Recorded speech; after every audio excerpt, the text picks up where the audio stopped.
This podcast is brought to you by Empor.top, the stories of top companies.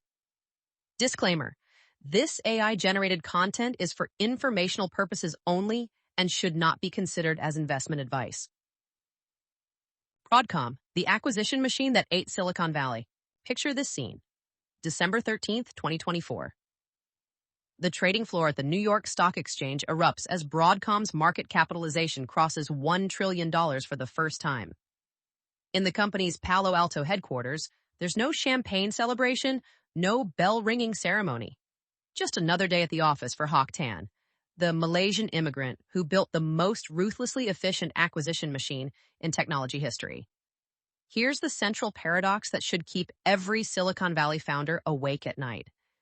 How did a company that spends less on R&D as a percentage of revenue than almost any major tech firm become worth more than Meta, more than Tesla, nearly as much as Amazon? How did a CEO who runs his company like a private equity portfolio, who fires first and asks questions later, who treats innovation labs like expensive hobbies, how did this man become the third highest paid executive in America, taking home $161.8 million in 2023? The answer reveals an uncomfortable truth about modern technology. Financial engineering beats product innovation, operational excellence trumps visionary thinking, and the boring business of selling picks and shovels to gold miners remains more profitable than mining for gold yourself. Broadcom is the anti-Silicon Valley success story. While others chase moonshots and burn cash on the altar of disruption, Tan methodically acquires dominant positions in unglamorous markets.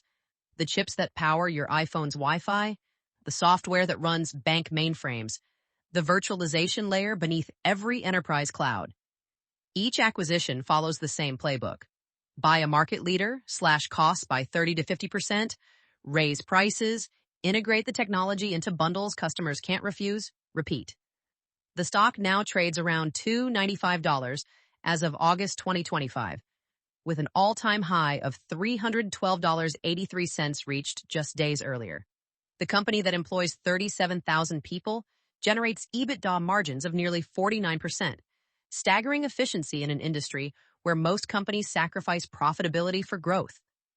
This is a story about power, how to acquire it, wield it, and compound it relentlessly. It's about a CEO who understood before anyone else that in mature technology markets, consolidation beats innovation. It's about financial engineering so sophisticated, it makes Wall Street jealous. And ultimately, it's about how one Malaysian immigrant's vision of operational excellence created more shareholder value than almost any visionary founder in Silicon Valley. Over the next several hours, we'll trace this unlikely journey from a sleepy Hewlett-Packard division to a trillion-dollar colossus. We'll dissect every major acquisition, decode Tan's playbook, and answer the question that haunts every competitor. How do you compete with someone who doesn't play by Silicon Valley's rules? The uncomfortable truth? You probably can't. And that's precisely why Broadcom keeps winning. The fluorescent lights hummed in the Hewlett-Packard labs in Palo Alto, 1961. Engineers in white shirts and thin black ties hunched over oscilloscopes, testing the latest semiconductor components. This wasn't the sexy part of HP.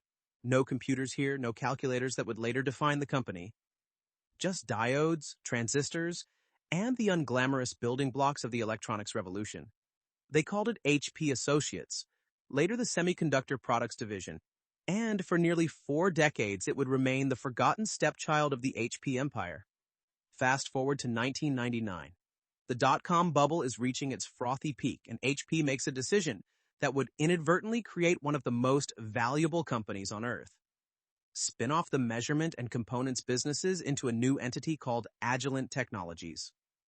The semiconductor division goes along for the ride, still unloved, still generating steady but unspectacular returns from selling optical components and wireless chips. By 2005, Agilent's semiconductor division is generating about $2.3 billion in annual revenue, decent margins, but zero growth excitement. Management sees it as a distraction from their life sciences and measurement equipment businesses. Enter the private equity wolves, KKR and Silver Lake Partners, who spot what others miss, a solid business with dominant positions in niche markets ripe for financial engineering. The $2.66 billion leveraged buyout in December 2005 wasn't just another PE deal. It was the beginning of a transformation that would redefine how technology companies could create value. The newly christened Avago Technologies inherited 6,500 employees across 16 countries, manufacturing facilities in Singapore and Malaysia, and, most importantly, entrenched positions in markets too boring for venture capitalists to care about. Fiber optic components for data centers, motion control encoders for industrial automation, optocouplers for power management. The PE playbook began immediately. Costs were slashed, R&D reduced from 15% of revenue to under 10%, sales and marketing trimmed, redundant facilities shuttered. But here's what made Avago different from typical PE slash-and-burn operations. The new owners understood that in semiconductors, you don't need to innovate in every market. You just need to own the critical choke points where customers have no alternatives. They identified what they called franchise products, components where Avago had 40% plus market share, where switching costs were prohibitive, where price increases would stick because the component represented less than 1% of the customer's total system cost, but failure meant catastrophe. A fiber optic transceiver might cost $50 in a $500,000 data center switch. Raise the price to $75? The customer grumbles but pays. It's not worth redesigning the entire system. This insight that pricing power matters more than innovation in mature semiconductor markets would become the cornerstone of everything that followed. While Silicon Valley chased the next big thing, Avago perfected the art of extracting maximum value from the last big thing. The Singapore headquarters wasn't chosen by accident. Beyond tax advantages, it positioned Avago at the heart of Asian manufacturing, close to customers like Foxconn and Samsung, with access to lower-cost engineering talent. The company culture reflected this geography: efficient, hierarchical, focused on execution over experimentation. No free lunches or massage chairs here. By early 2006, the transformation was well underway. Revenue per employee increased 30%. Operating margins expanded from mid-teens to over 25%. The company generated enough cash to begin paying down the acquisition debt faster than anticipated. KKR and Silver Lake knew they had something special. Not a technology company in the traditional sense, but a cash generation machine wrapped in silicon. But they needed someone to take it to the next level. Someone who understood both semiconductors and financial engineering. Someone willing to be ruthless in pursuit of efficiency. Someone who could spot undervalued assets and integrate them without mercy. They needed Hock Tan. And in March 2006, that's exactly who they got. The man who would become Silicon Valley's most feared CEO was eating char kway teow at a hawker center in Penang when he first dreamed of America. Tan Hock Eng, he would later westernize it to Hock Tan, was born in 1951, or 1952, he's never confirmed which, in British Malaya, just as the country was emerging from colonial rule. His parents ran a small provision shop. His childhood was marked by the peculiar combination of British colonial education, Chinese family expectations, and Malaysian street smarts that would later confound his American competitors. At 18, Tan won the lottery ticket that would change everything: a Colombo Plan scholarship to MIT. Picture him arriving at Logan Airport in 1971. A teenager from tropical Malaysia experiencing his first Boston winter, carrying everything he owned in 2 suitcases, speaking accented English that would never quite disappear. While his American classmates debated Vietnam and played frisbee on the quad, Tan lived on rice and instant noodles, sending money home, studying until his eyes burned. He blazed through MIT's mechanical engineering program, earning his bachelor's in 1975 and master's the same year, a pace that would define his entire career. But engineering was just the foundation. After MIT, he joined General Motors, then Pepsi, learning the unglamorous art of operations: supply chains, manufacturing efficiency, cost reduction. His colleagues remember him as quiet, methodical, always carrying a notebook where he'd jot down numbers in tiny, precise handwriting. The entrepreneurial bug bit in the early 1980s. Tan joined a startup called Commodore International, riding the early PC wave. When that ended, he moved to PC components maker Integrated Device Technology. But the formative experience came when he became CFO of a small semiconductor company called ICS in the 1990s. He orchestrated its sale to Integrated Device Technology for $1.9 billion, his first taste of the acquisition game. By 2005, Tan was running Integrated Device Technology as CEO, but fighting with the board over strategy. He wanted acquisitions. They wanted organic growth. When Silver Lake called in early 2006 about the Avago opportunity, Tan saw his chance to build something without interference from Silicon Valley boards obsessed with consensus. His first day at Avago, March 1st, 2006. No grand speeches, no vision statements. Tan simply gathered the senior staff in a windowless conference room in Singapore and pulled out a spreadsheet. For 3 hours, he went through every product line, every customer relationship, every manufacturing facility. His questions were surgical. What's the gross margin? Who's the competition? What would happen if we raised prices 10%? Within weeks, the cuts began. Entire product lines that didn't meet his margin thresholds. Gone. R&D projects without clear ROI, terminated. Sales teams selling to small customers, eliminated. One engineer recalled. He'd walk through the lab, point at a workbench, and say, "What's the return on this?" If you couldn't answer in 30 seconds with a number, you'd find that project canceled by the next morning. But Tan wasn't just cutting. He was building a machine. He organized Avago into what he called franchises, autonomous business units focused on specific market segments. Each franchise president ran their unit like a private equity portfolio company with strict financial targets and complete operational freedom as long as they hit their numbers. Miss your targets? You're gone. Beat them? You're rich. The compensation structure was revolutionary for a semiconductor company. Forget stock options vesting over 4 years. Tan paid cash bonuses that could double or triple base salaries for hitting targets. One franchise president made $3 million in 2007, unheard of for a non-CEO in semiconductors. The message was clear. Perform and get paid, like a Wall Street trader. Fail and find another job. This wasn't how Silicon Valley worked. The Valley celebrated missionaries building cathedrals. Tan hired mercenaries focused on quarterly earnings. The Valley valued consensus and collaboration. Tan ran Avago like a benevolent dictatorship. The Valley spent lavishly on R&D moonshots. Tan viewed R&D as a necessary evil, useful only when it directly drove revenue. By 2008, the transformation was stunning. Avago's operating margins had reached 35%, best in class for semiconductors. Free cash flow exceeded $500 million annually. The company had paid down most of its acquisition debt. Silver Lake and KKR knew it was time to cash out. But not through a sale. They wanted the big prize, an IPO. The timing seemed terrible. Lehman Brothers had just collapsed. The global financial system was melting down. Tech IPOs were dead. But Tan saw opportunity in chaos. He flew to New York in early 2009, pitched Avago to skeptical bankers as the anti-cyclical semiconductor play, a company that generated cash even in downturns because customers couldn't stop buying their critical components. On August 6, 2009, Avago went public at $15 per share, raising $650 million. It was the largest tech IPO of 2009 and one of the only ones.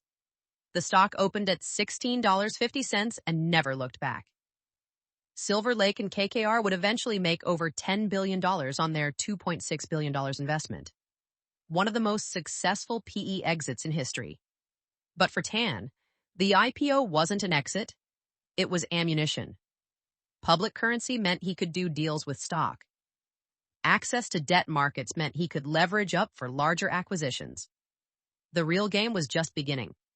In his first earnings call as a public company CEO, an analyst asked about Avago's acquisition strategy. Tan's response was telling, "We don't buy technology. We don't buy R&D. We buy franchises, sustainable, defensible positions in markets where we can generate superior returns." Translation: we buy monopolies, then squeeze them for cash.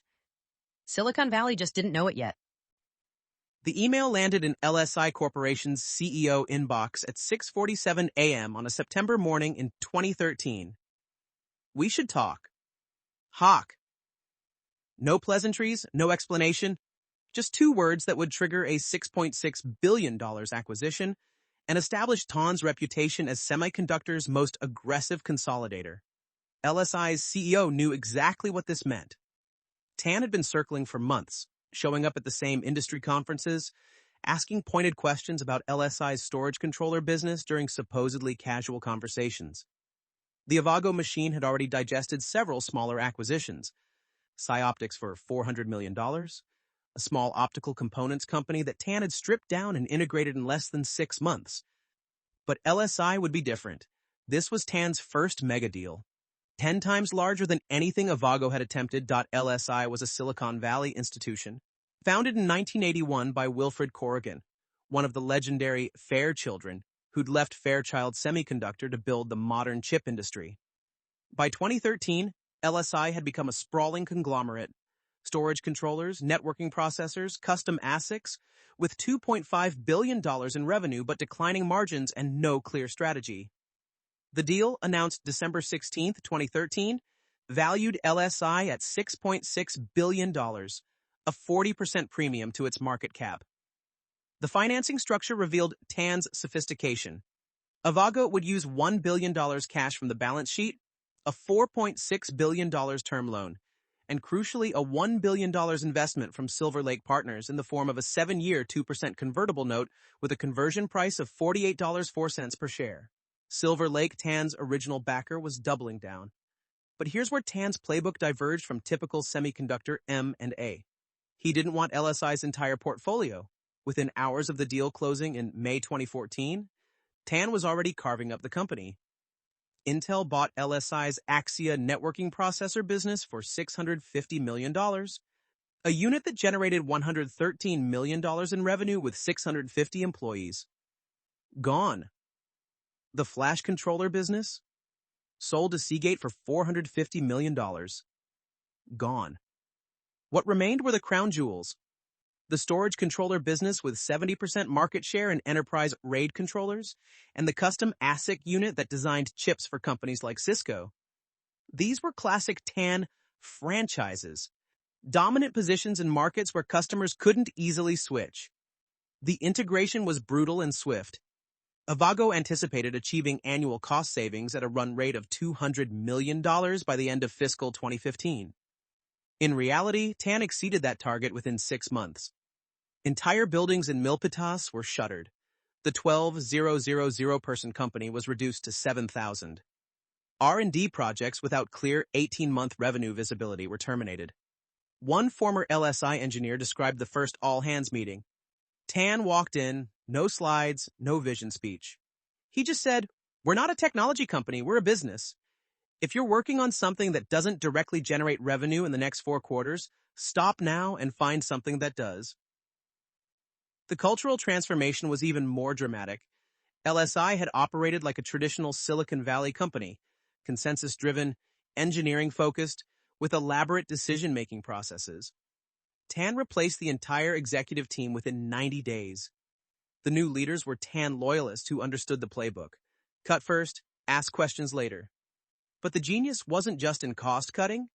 Tan understood that LSI's customers, enterprise storage vendors like Dell, HP, and IBM, were locked into multi-year product cycles.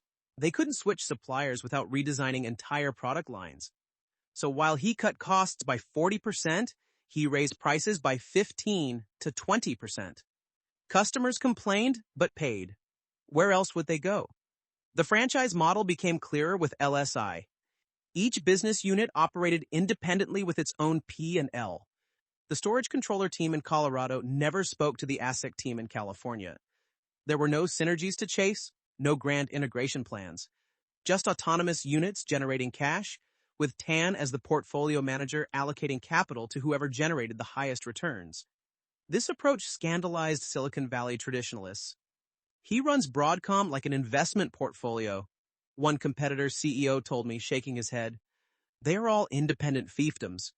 There's no vision, no innovation culture, no moonshots. Just brutal efficiency." But the numbers didn't lie.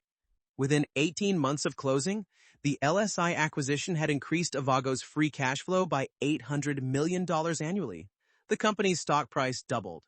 The acquisition was completed on May 6, 2014, and Avago anticipated achieving $200 million in annual cost savings by November 2015, targets that would prove conservative. The pattern was now established. Buy established franchises in mature markets, cut costs ruthlessly, raise prices on locked-in customers, generate cash, repeat. It wasn't elegant, it wasn't visionary, but it was devastatingly effective. As 2014 turned to 2015, Tan was already hunting for his next target. The LSI deal had proven he could digest large acquisitions. The debt markets loved him. Avago's bonds traded at tight spreads despite the leverage. The stock market rewarded him with ever higher multiples. The semiconductor industry was ripe for consolidation. Hundreds of companies competed in fragmented markets with duplicative R&D spending. Someone just needed to be ruthless enough to rationalize it all. And Hock Tan had proven he was exactly that person. Little did anyone know that his next target would shake the entire industry to its core. He was about to go after the crown jewel of communications semiconductors, the original Broadcom itself. Henry Samueli was debugging a circuit design in his UCLA lab when his graduate student Henry Nicholas burst through the door. "Professor, we need to start a company, now." It was 1991, and the two Henrys, teacher and student, methodical engineer and charismatic visionary, were about to create one of Silicon Valley's greatest success stories. They called it Broadcom, a portmanteau of broad and communications, because they believed every device would eventually need to communicate.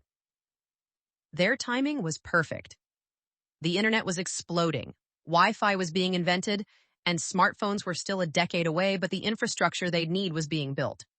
Broadcom rode every wave: cable modems, DSL, gigabit Ethernet, Bluetooth, Wi-Fi chips. By 2015, the company had $8.4 billion in revenue, and its chips were in virtually every connected device on Earth.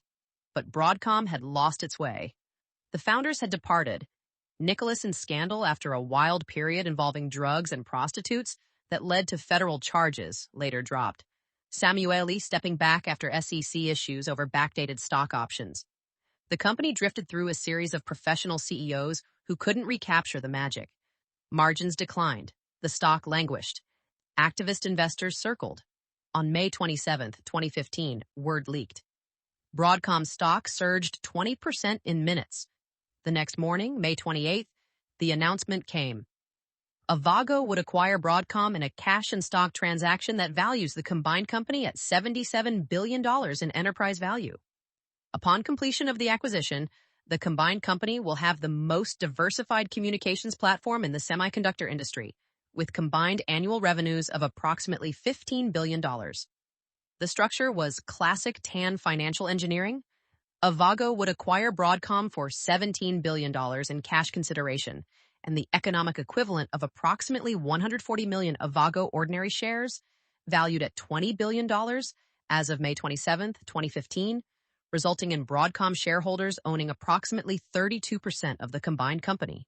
Based on Avago's closing share price as of May 27, 2015, the implied value of the total transaction consideration for Broadcom is $37 billion. The most telling moment came at the announcement press conference.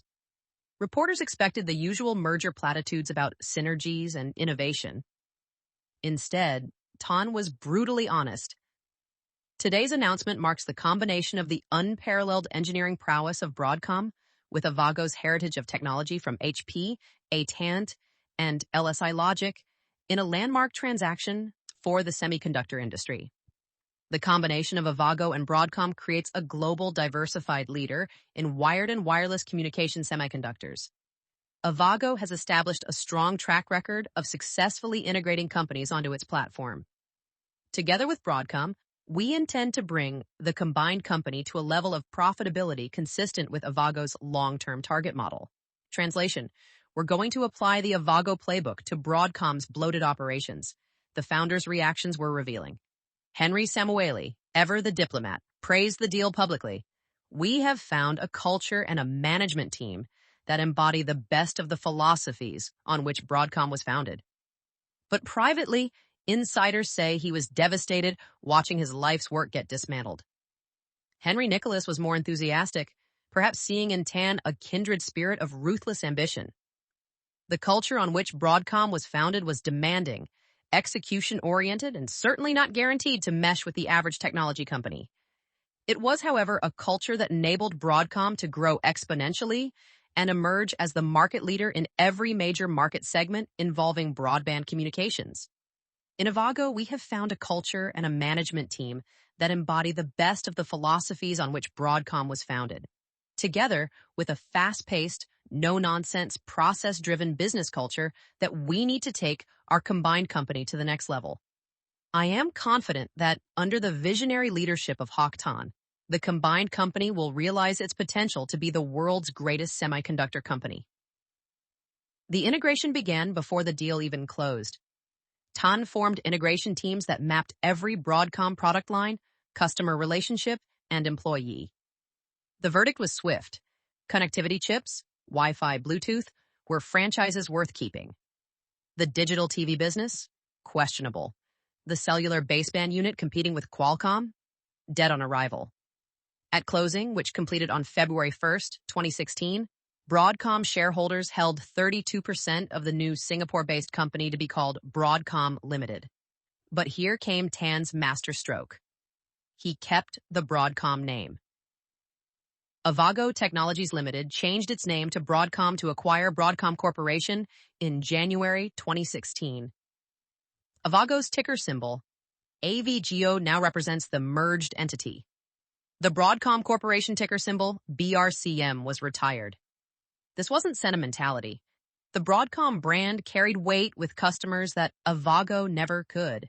It was like a private equity firm buying Coca-Cola and keeping the name while replacing the formula with generic syrup. The brand value remained. Everything else was negotiable. The cuts were immediate and deep. Within 6 months, Broadcom's 11,750 employees were reduced to roughly 7,500. Entire product lines disappeared overnight. The cellular baseband unit, which had burned billions trying to compete with Qualcomm, was shut down, with key assets sold to Cypress Semiconductor for $550 million. The infrastructure software group was reorganized around profitable maintenance contracts rather than new development. But again, Tan wasn't just cutting. He was consolidating market power. In connectivity, the combined company now had 60% plus share in Wi-Fi chips. In switching and routing, they controlled key patents and products. These weren't competitive markets anymore. They were Broadcom markets, with Broadcom pricing. The cultural collision was epic. Broadcom engineers accustomed to pursuing technical excellence suddenly faced quarterly revenue requirements. One former engineer recalled, "We had this advanced 5G chip in development, 2 years of work, breakthrough technology. Tan killed it in a 5-minute meeting because the revenue wouldn't hit until 2018.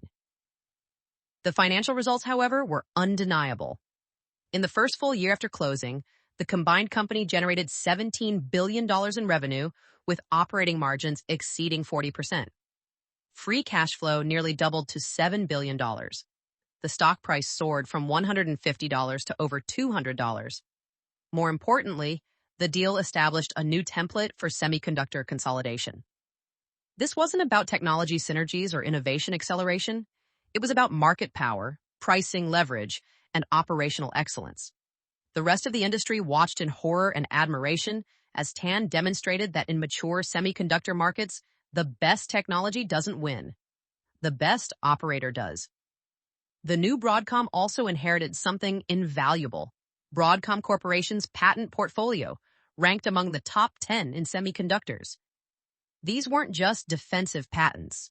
They were weapons Tan could wield in cross-licensing negotiations, effectively taxing competitors who needed access to Broadcom's intellectual property.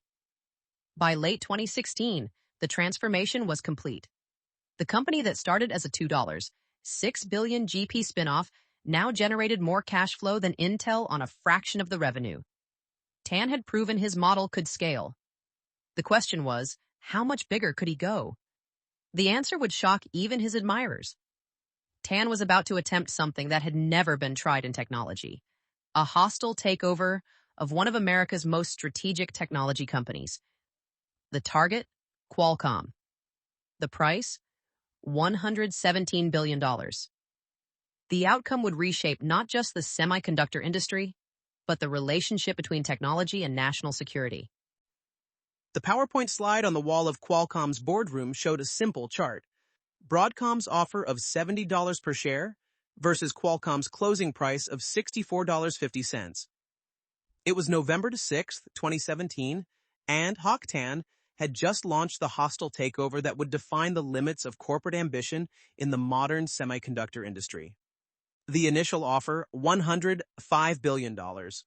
When rejected, Tan would raise it to $117 billion. What would have been the largest technology acquisition in history? But this wasn't like buying LSI or even Broadcom Corporation.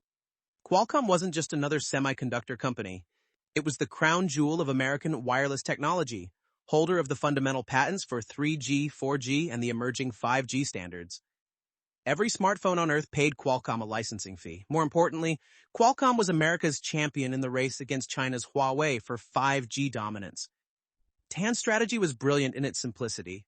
First, move Broadcom's headquarters from Singapore to the United States to avoid regulatory scrutiny. He'd announced this with great fanfare at the White House on November 2, 2017, standing next to President Trump in the Oval Office.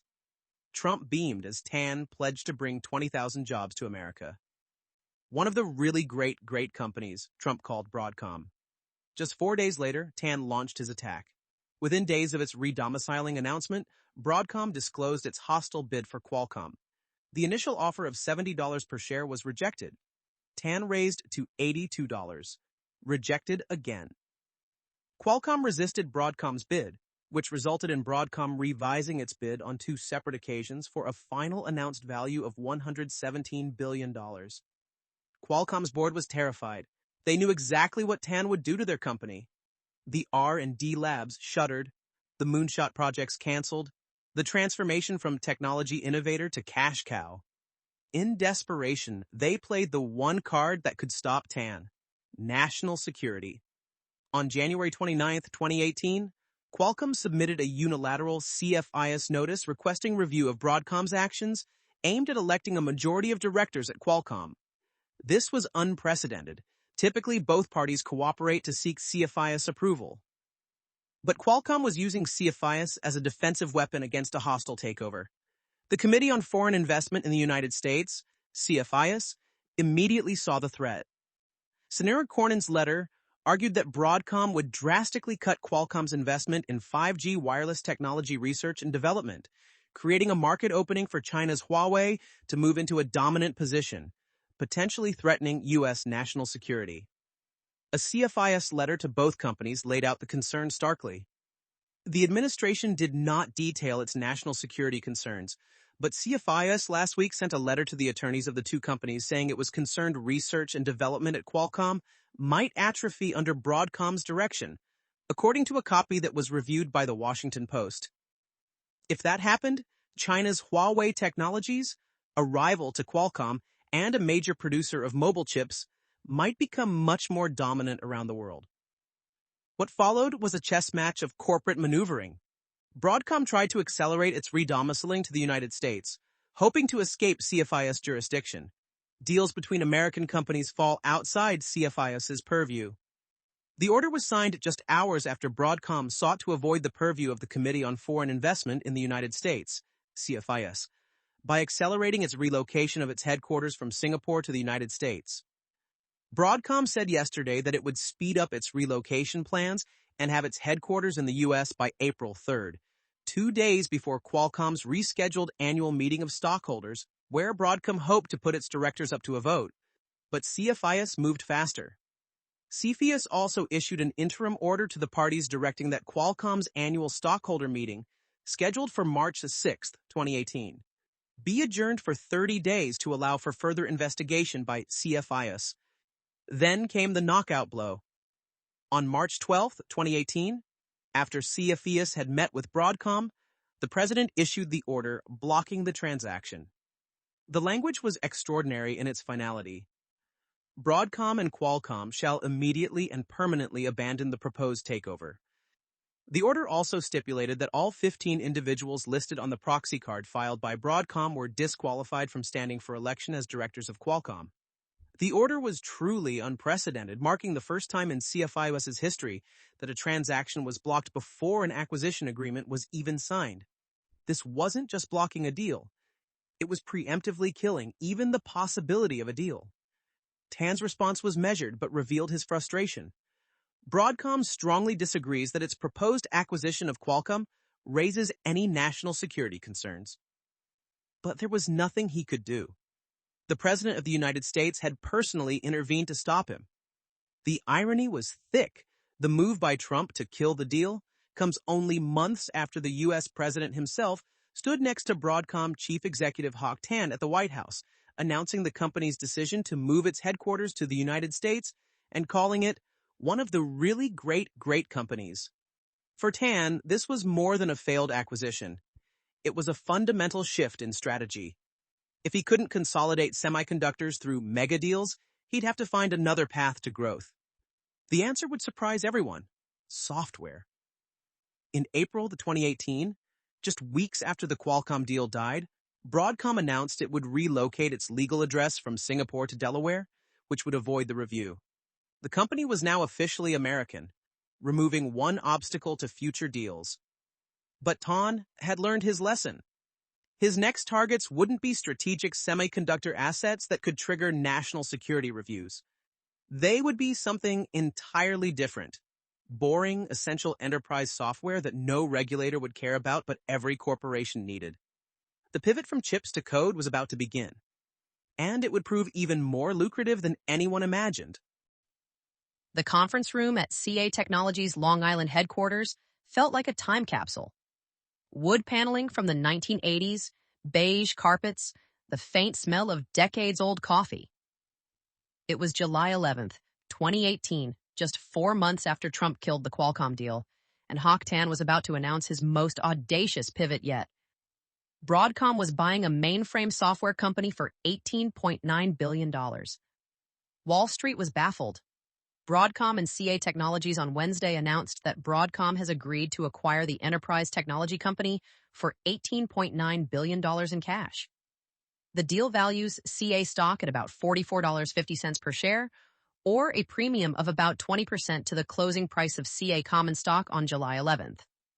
Why would a semiconductor company buy a mainframe software vendor?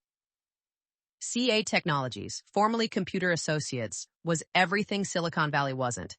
East Coast, old school, selling software to run IBM mainframes that most thought would be extinct by now. But Tan saw what others missed. In fiscal 2018, ended in March, the company posted revenue of $4.24 billion, up 5%, and free cash flow, FCF, of $1.15 billion. More importantly, mainframes remain the backbone of the enterprise computing environment, running mission-critical applications. It is estimated that mainframes process approximately 30 billion transactions per day and $7 trillion of credit card payments annually. This wasn't about technology synergies. It was about monopoly economics. CA dominated several niches in mainframe software: system management, job scheduling, database tools. Banks, insurance companies, government agencies literally couldn't operate without CA's software. And here's the kicker: switching costs were astronomical. Ripping out CA's software meant rewriting decades of custom code, retesting millions of transactions, risking the systems that processed trillions of dollars. Historically a semiconductor-based only company, the failure of the Qualcomm bid led Broadcom and its CEO to look at acquiring infrastructure software as an alternative way of growing in size. Tan's pivot to software wasn't random, it was strategic. Software had even better economics than semiconductors: 90% plus gross margins, subscription revenue models, and switching costs that made even chip design lock-in look weak. The integration followed the familiar playbook. Within months, California's workforce was slashed. Entire product lines deemed non-strategic were sold or shuttered. R&D spending dropped from 15% of revenue to under 8%. But prices, they went up, way up. Some customers reported 30 to 40% increases on renewal. Just as CA was closing, Tan struck again. On August 8, 2019, Broadcom announced an agreement to acquire the enterprise security business of Symantec Corporation for $10.7 billion in cash. This wasn't the consumer Norton antivirus business. That stayed with Symantec. Tan wanted the enterprise security products, endpoint protection, data loss prevention, web gateways. The boring, essential tools that Fortune 500 companies use to protect their networks. M&A has played a central role in Broadcom's growth strategy, and this transaction represents the next logical step in our strategy following our acquisitions of Brocade and CA Technologies, said Hock Tan. Symantec's enterprise security business is recognized as an established leader in the growing enterprise security space and has developed some of the world's most powerful defense solutions that protect against today's evolving threat landscape and secure data from endpoint to cloud. The pattern was now unmistakable. Tan wasn't building a software company in the traditional sense. He was assembling a portfolio of monopolistic positions in infrastructure software, the unglamorous but essential tools that enterprises couldn't function without. Mainframe management from CA, storage networking from Brocade, acquired for $5.5 billion in 2016. Enterprise security from Symantec. Each acquisition followed the same playbook. The Symantec enterprise business produced $2.3 billion in revenue in the 2019 fiscal year. Tan promised $1 billion of run rate cost synergies within 12 months following close. Translation: half the workforce would be gone within a year. One industry analyst captured the confusion. Is it a chip company? Is it a software company? Or is it becoming an investment vehicle like a tech fund with very little connective tissue between investments? It's hard to say now, but Tan knew exactly what he was building. Not a technology conglomerate in the traditional sense, but a collection of toll booths on the information superhighway. Every enterprise needed semiconductors for their hardware, mainframe software for their legacy systems, security software for protection, storage software for their data. Broadcom would own critical pieces of each layer. The financial results validated the strategy. By the end of 2019, Broadcom's infrastructure software division was generating $5 billion in annual revenue with EBITDA margins exceeding 70%. The semiconductor business continued to print cash. Total company EBITDA margins approached 55%, unheard of for a company of Broadcom's scale. Wall Street was gradually coming around to Tan's vision. The stock price climbed steadily, crossing $300 for the first time. Analysts who'd initially criticized the software pivot now praised Broadcom's diversified platform and recurring revenue streams. But Tan wasn't done. The CA and Symantec deals were just appetizers. He was hunting for something bigger, something that would cement Broadcom's position as the essential infrastructure provider for every enterprise on Earth. The target was VMware, the crown jewel of enterprise virtualization. The price tag would be astronomical, $69 billion. The integration would be brutal. The customer backlash would be severe. And it would be Tan's masterpiece. The Zoom call flickered to life at 6 a.m. Pacific on May 26, 2022. VMware CEO Raghu Raghuram stared at his screen, knowing what was coming but still unprepared for the reality. On the other end, Hock Tan delivered the news with characteristic brevity. We're buying you. $142.50 per share. Cash and stock. $69 billion total. Non-negotiable. VMware wasn't just another software company. Founded in 1998, it had invented x86 virtualization, the technology that allowed multiple operating systems to run on a single server, revolutionizing data centers worldwide. By 2022, VMware's software ran in virtually every Fortune 500 data center. Revenue exceeded $12 billion annually. The company employed 38,000 people globally. In May 2022, Broadcom announced an agreement to acquire VMware in a cash and stock transaction valued at $69 billion. The acquisition was closed on November 22, 2023. It would be the fifth largest technology acquisition in history, behind only Microsoft Activision, Dell EMC, and a handful of others. The structure was complex. Based on the closing price of Broadcom common stock on May 20th, 2022, the last trading day prior to media speculation regarding a potential transaction, and a 32% premium to VMware's unaffected 30-day volume-weighted average price, VWAP.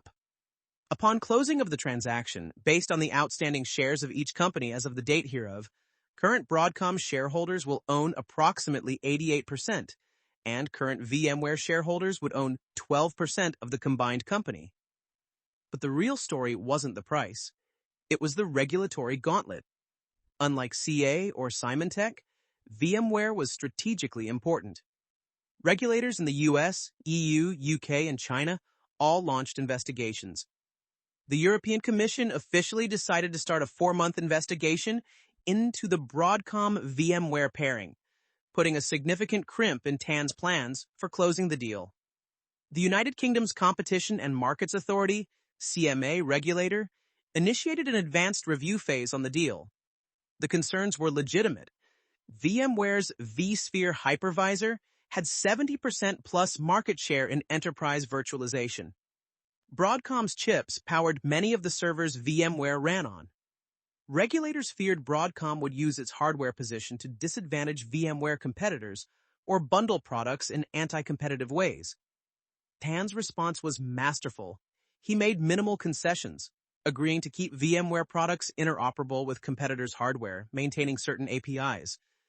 But he never wavered on the fundamental strategy. We are now refocusing VMware on its core business of creating private and hybrid cloud environments among large enterprises globally and divesting non-core assets, Tan told investors. The 18-month regulatory review gave VMware employees and customers time to panic. And panic they did. Internal documents leaked showing Broadcom viewed VMware's cloud strategy as a failure. It indicated that Broadcom had little faith in VMware's ability to execute on its cloud strategy and said, VMware has failed. The deal closed on November 22, 2023. Within 30 days, the earthquake began. Less than a month after the deal closed, Broadcom ended perpetual licenses in favor of a subscription-based billing model and announced a drastic overhaul to the VMware portfolio. The company consolidated VMware's 8,000 SKUs down to just 4 main bundles: VMware Cloud Foundation, VCF, and vSphere Foundation. The customer revolt was immediate and severe. As a result of some of these changes, many customers are seeing significant cost increases at both purchase and renewal for VMware products, with new, more expensive subscription bundles replacing common perpetual software licenses. Customers have reported VMware license cost increases of up to 500%. Some customers faced price hikes of up to 1,200%, with some, like Atanda, alleging increases as high as 1,050%. For instance, a British university faces a projected increase from £40,000 to £500,000 annually. The bundling strategy was particularly controversial. As an example, a customer previously purchasing vSphere Enterprise and vCenter Server at renewal will no longer be able to purchase those licenses individually, instead now having to purchase subscriptions to VMware Cloud Foundation or VMware vSphere Foundation, thus having to purchase the likes of Tanzu and ViaZan, regardless of whether that customer requires these products. But here's where Tan's genius, or ruthlessness, depending on your perspective, became apparent. Despite the backlash, the strategy was working financially. By Q1 2025, Broadcom revealed that by the end of Q1, approximately 70% of the company's top 10,000 customers had adopted VCF. The infrastructure software revenue surged 47% year-wide to $6.7 billion, largely fueled by increased revenue from VMware. More impressively, VMware's operating margins transformed from below 30% to 70%. VMware's quarterly costs have fallen from an average $2.4 billion to $1.2 billion in this quarter. It therefore looks a lot like Broadcom has added around $1 billion to quarterly VMware revenue in a little over a year. The customer reaction remained severe. The Dutch government even won a court case forcing Broadcom to provide support during migration. Under the court order, VMware and Broadcom must provide exit support for up to 2 years, including maintenance updates, bug fixes, and technical support. Failure to comply will result in penalties of €250,000, $290,000 per day, up to 25 million euros, $29 million. But Tan was unfazed. As he explained to investors, we overhauled our software portfolio, our go-to-market approach, and the overall organizational structure. We've changed how and through whom we will sell our software. And we've completed the software business model transition that began to accelerate in 2019. From selling perpetual software to subscription licensing, only the industry standard. Of course, we recognize that this level of change has understandably created some unease among our customers and partners. Translation. We're extracting maximum value from VMware's installed base, and there's nothing they can do about it. The switching costs are too high, the alternatives too risky, the disruption too severe. Most will complain, negotiate, and ultimately pay. The VMware acquisition represents the apotheosis of the Broadcom model. Take a company with essential technology, eliminate optionality, bundle products, raise prices, cut costs, and harvest cash flow. It's private equity masquerading as a technology company, and it's working brilliantly from a financial perspective. By the end of fiscal 2024, Broadcom's infrastructure software division was approaching $25 billion in annual revenue with operating margins exceeding 70%. The semiconductor business continued its steady growth. Total company revenue exceeded $50 billion. The stock price had more than doubled since the VMware announcement. The transformation was complete.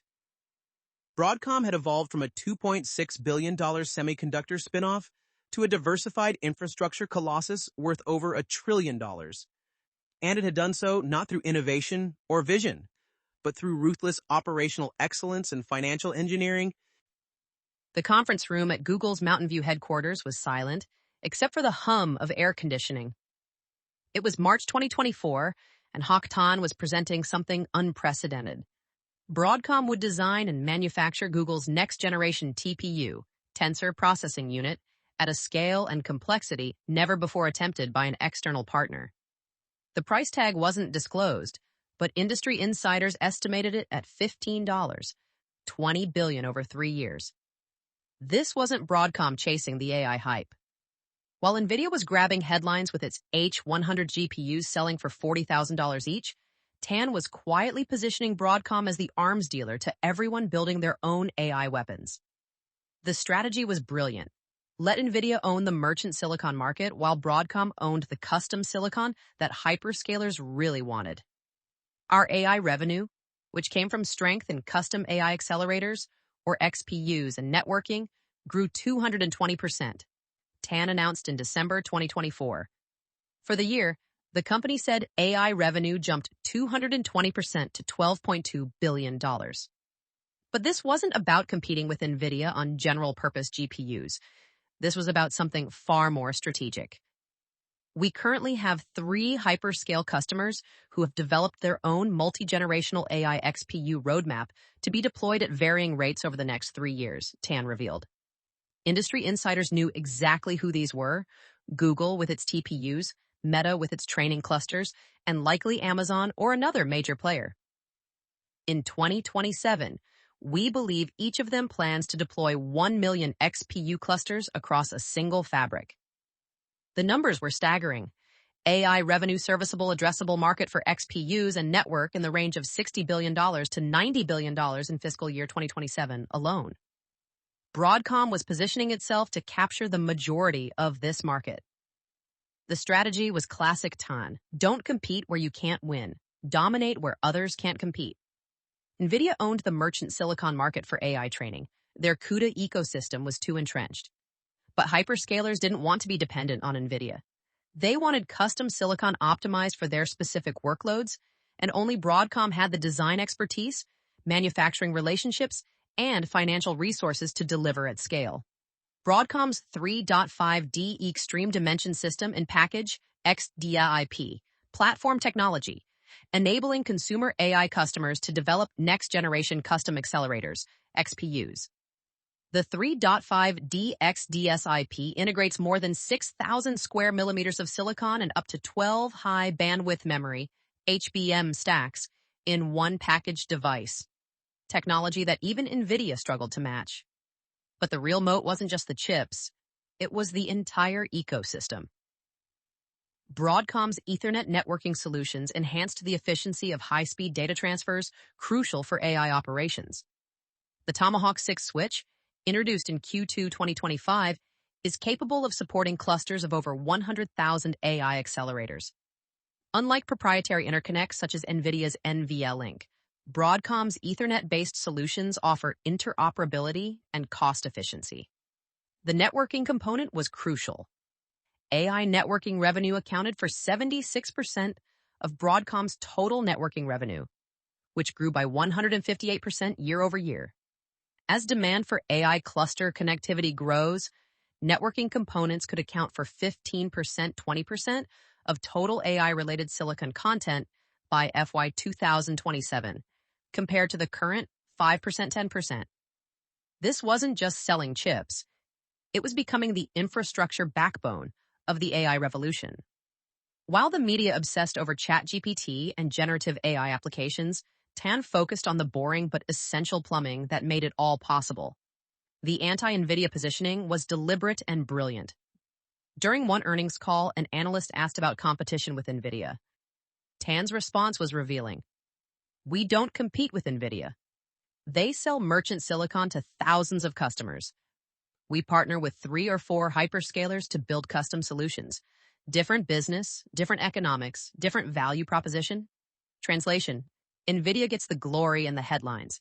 We get the guaranteed revenue from the biggest spenders in tech. The customer concentration might seem risky. 3 customers driving the majority of AI revenue. But these weren't ordinary customers. These were Google, Meta, and Amazon. Companies spending $50+ billion annually on data center infrastructure. They couldn't afford to have their custom silicon programs fail.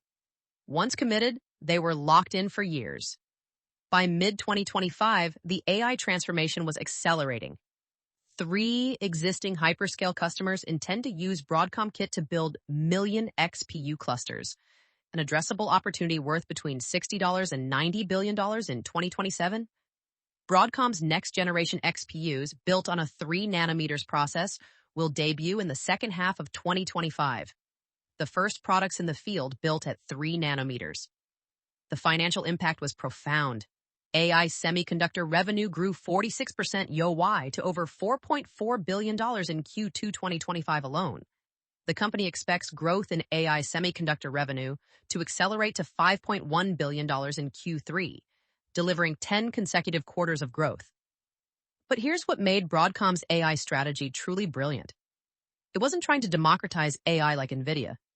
It was creating an oligopoly where only the richest companies could afford to play. Custom silicon development costs hundreds of millions of dollars. Only hyperscalers had the scale to justify it, and only Broadcom had the capability to deliver it. The rest of the semiconductor industry watched in frustration. They couldn't compete with NVIDIA and merchant silicon. They couldn't compete with Broadcom and custom silicon. They were stuck in the middle, fighting for scraps. As 2025 progressed, Tan's vision was becoming reality.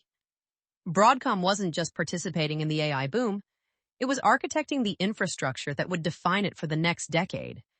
Every custom chip, every networking component, every piece of software created switching costs that would lock customers in for years. The AI revolution had made NVIDIA famous, but it might make Broadcom even more profitable. Inside Broadcom's Palo Alto headquarters, there's a conference room called the Cutting Room. The name isn't accidental. This is where acquisition targets come to die. Or more accurately, where they're dissected, their profitable parts preserved, everything else discarded. The walls display a simple chart. Every major acquisition since 2005, the purchase price, the cost cuts achieved, the revenue retained. LSI bought for $6.6 billion, cost cut by 50%, margins expanded from 15% to 45%. CA Technologies, $18.9 billion purchase, 40% headcount reduction, prices raised 30%. VMware, $69 billion acquisition, margins from 30% to 70%. This is the Broadcom operating system in its purest form. A repeatable, scalable process for turning bloated technology companies into cash-generating machines.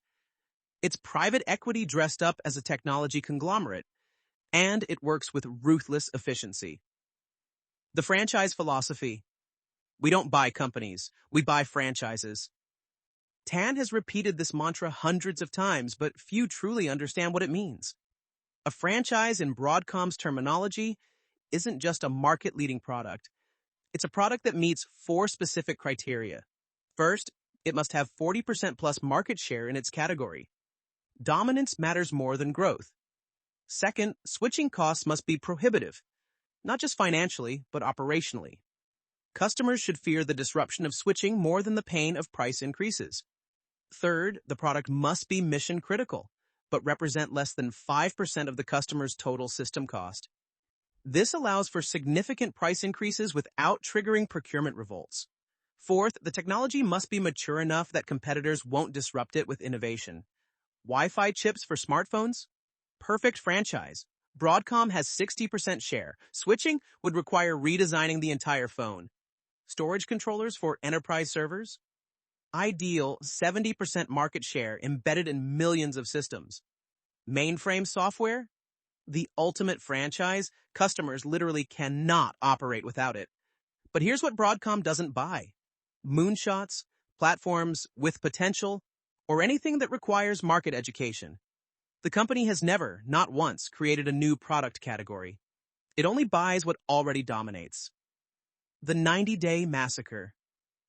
Every acquisition follows the same playbook, executed with military precision. Day 1. Tan's integration team arrives, usually about 50 people who've done this dozens of times. They already know what they're looking for because they've been studying the target for months, sometimes years. Days 2-30. The mapping phase. Every employee, every product, every customer relationship is categorized. Green means core to a franchise. Yellow means under review. Red means gone. There's no appeal process. The decisions are made by spreadsheet, not sentiment. Days 31-60. The cutting begins. Red-tagged employees receive termination notices. Entire buildings are shuttered. Product lines are discontinued with immediate effect. Customer support is reduced to the minimum required by contract. One former CA Technologies employee described it. It was like watching a perfectly efficient plague. Entire floors would empty overnight. Projects we'd worked on for years just vanished. Day 61-90. The integration. Remaining employees are moved to Broadcom's systems, Broadcom's processes, Broadcom's culture, which is to say no culture at all beyond hitting the numbers. The acquired company ceases to exist as an independent entity. Its products are absorbed into Broadcom's franchises. By day 91, the transformation is complete. Headcount has typically been reduced by 30 to 50%. R&D spending slashed by 60 to 70%. Operating margins expanded by 30 percentage points. And prices? They're about to go up. The pricing power play, Broadcom's pricing strategy, is perhaps its most controversial and successful element. After each acquisition, prices increase but not uniformly. The company employs what insiders call price discrimination at scale. Small customers see the biggest increases, sometimes 200 to 300%. They can leave if they want. Broadcom doesn't care. The cost to serve them exceeds their value. Medium customers face 50 to 100% increases, carefully calibrated to be just below their switching pain point. Large enterprises, the Fortune 500, might see only 20 to 30% increases, but on volumes so large that the absolute dollar impact is enormous. But the real genius is in the bundling. Broadcom doesn't just raise prices, it forces customers into bundles that include products they don't want but must accept. Need VMware vSphere? You're buying VCF, which includes NSX and vSAN, whether you use them or not. Want CA's mainframe tools? You're getting the entire suite. The bundles serve 3 purposes. First, they increase average deal size dramatically. Second, they make switching even harder. You're not replacing one product, but an entire stack. Third, they allow Broadcom to claim prices haven't increased much per product, even as the total bill soars. R&D, the necessary evil traditional tech companies treat R&D as sacred. The more spending, the more innovative you must be. Broadcom treats it as overhead to be minimized. The company spends less than 20% of revenue on R&D, compared to 25 to 35% for most semiconductor companies. But here's the counterintuitive part. Broadcom's R&D is incredibly effective precisely because it's so limited. Every dollar must generate measurable return within 18 months. No moonshots, no research for research's sake.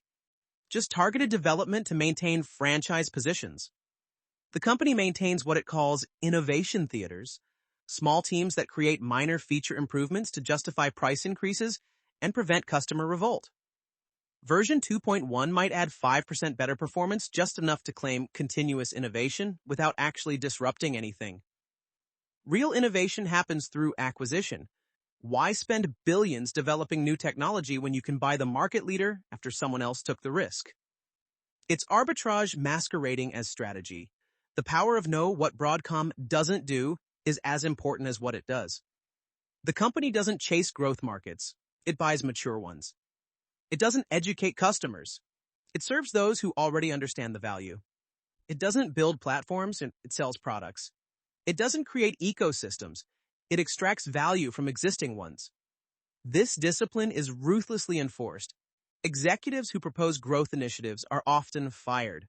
Sales teams who discount to win deals are terminated. Engineers who want to build cool products are shown the door.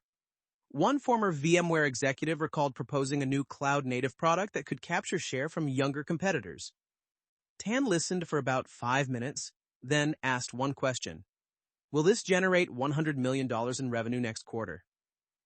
When I said it would take 2 years to build the market, he literally got up and walked out. That product team was gone by the end of the week.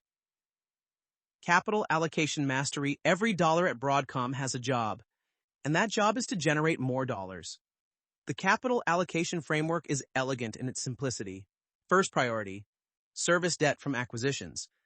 Broadcom typically pays down acquisition debt within 24-36 months, faster than almost any comparable company. Second priority, dividends to shareholders. The dividend has grown every year since the IPO, a sacred commitment. Third priority, share buybacks, but only when the stock is genuinely undervalued. Fourth priority, acquisitions, but only those that meet the franchise criteria. Notice what's missing? Growth investments, market development, strategic initiatives, all the things typical tech companies prioritize. Broadcom doesn't invest in possibilities. It buys certainties. Why this only works with Hock Tan? The Broadcom model seems simple enough. Buy mature tech companies, cut costs, raise prices, repeat. So why hasn't everyone copied it? Because it requires a unique combination of capabilities that exist in exactly one person, Hock Tan. The financial engineering expertise from his PE background, the operational knowledge from decades in semiconductors, the cultural outsider status that lets him ignore Silicon Valley norms, the ruthlessness to fire thousands without blinking, the discipline to say no to growth, the credibility to convince investors this is sustainable. Multiple companies have tried to copy the Broadcom playbook. They all failed. They couldn't resist the temptation to innovate. They buckled under customer pressure. They let emotions override spreadsheets. They tried to be liked. Tan doesn't care about being liked. In a valley that celebrates founder heroes and visionary leaders, he's the anti-hero who wins by not playing their game. He doesn't give TED Talks. He doesn't tweet. He doesn't pontificate about the future. He just generates cash. As one competitor's CEO told me with a mixture of admiration and disgust, Hock Tan is what happens when you optimize a human being for shareholder value. No vision, no mission, no purpose beyond the efficient extraction of economic rent. It's horrifying. It's also incredibly effective. The Broadcom operating system isn't just a business model. It's a philosophy that says in mature technology markets, operational excellence beats innovation, financial engineering beats product development, and discipline beats vision. It's everything Silicon Valley claims to hate. It's also worth $1 trillion. The spreadsheet on the screen showed 2 scenarios, each equally plausible, each reaching opposite conclusions. It was late 2024, and a major pension fund was debating whether to increase its Broadcom position. The bull case showed the stock doubling to $600. The bear case showed it falling to $200. Both analyses used the same facts but reached different conclusions about what those facts meant. The bull case, the perfect monopoly machine. Broadcom is the Microsoft of infrastructure. Impossible to displace, raising prices annually with switching costs that border on infinite, the bull analyst began. The math was compelling. Start with AI. The $12.2 billion in AI revenue for 2024 is just the beginning.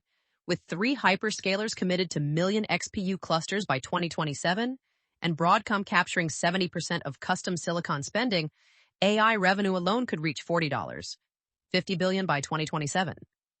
At Broadcom's margins, that's $30 billion in operating profit from a business that barely existed 3 years ago.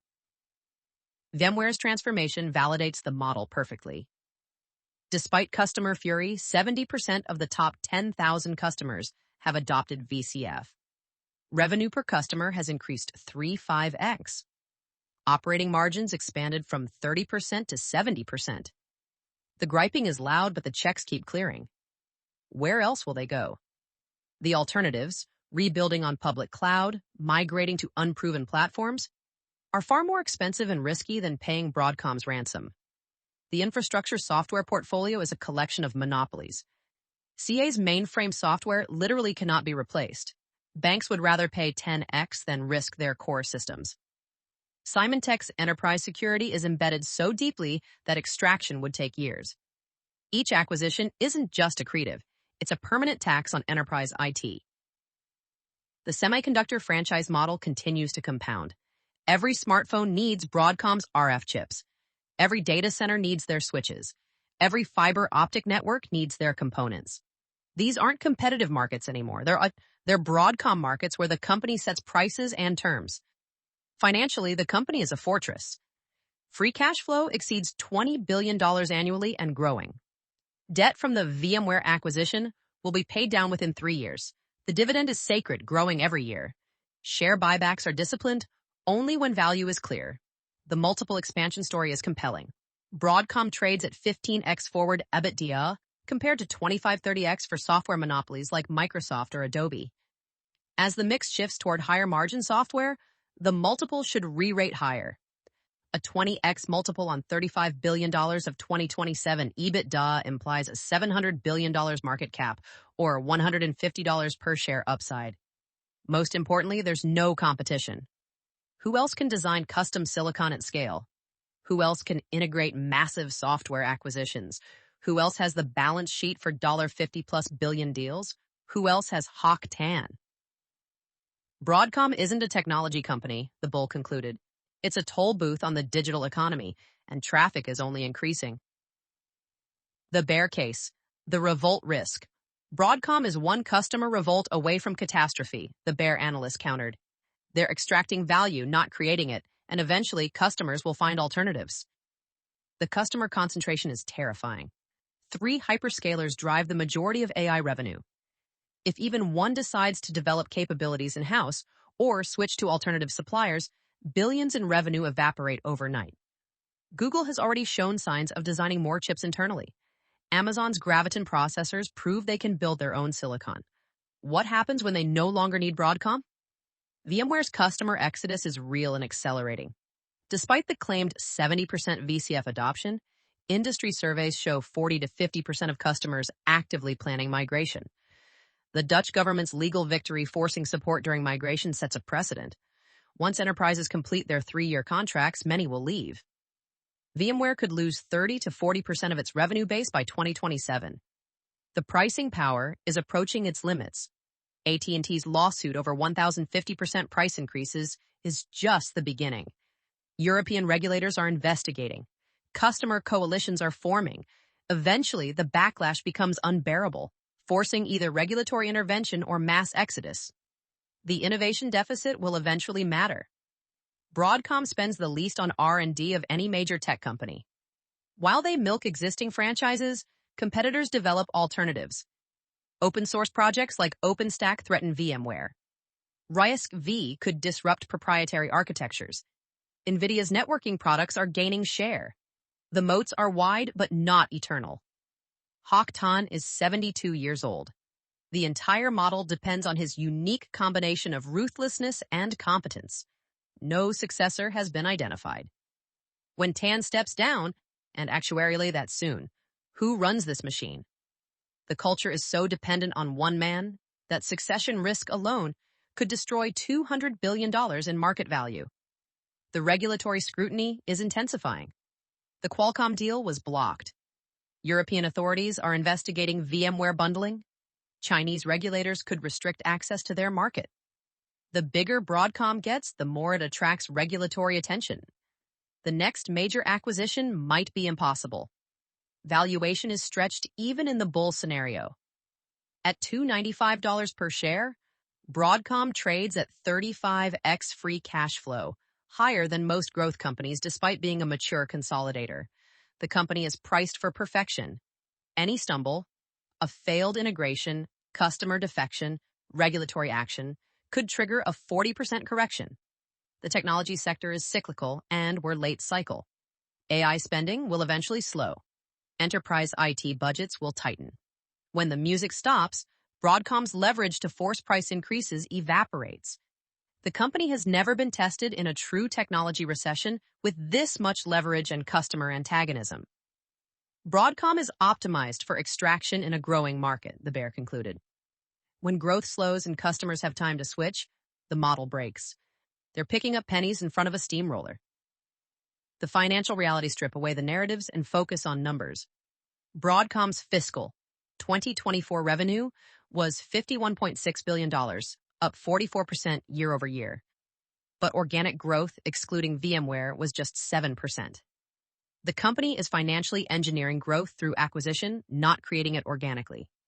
Operating margins are spectacular. 65% company-wide, 76% in software. But these margins come from cutting investment, not operational efficiency. It's harvesting, not building. Free cash flow is genuinely impressive, $20+ billion annually. But $18 billion goes to dividends and debt service, leaving little for actual investment. The company is a cash machine, but machines eventually wear out. The balance sheet is leveraged but manageable. Net debt of $60 billion seems high, but at 3x EBITDA, it's sustainable. The problem isn't the current debt, but the need for future acquisitions. Without deals, growth stops. With deals, leverage increases. Return on invested capital exceeds 30%, best in class for large cap tech. But ROIC is high because invested capital is low. They don't invest in the business. It's a liquidation masquerading as a growth story. The verdict. Both cases are right. Broadcom is simultaneously a brilliant business model and an unsustainable extraction machine. It's generating enormous value for shareholders while destroying value for customers. It's the most efficient operator in technology and the least innovative. It's worth $1 trillion and built on sand. The outcome depends on timing. In the next 2-3 years, the bull case probably wins. AI demand remains robust. VMware customers remain locked in. Pricing power persists.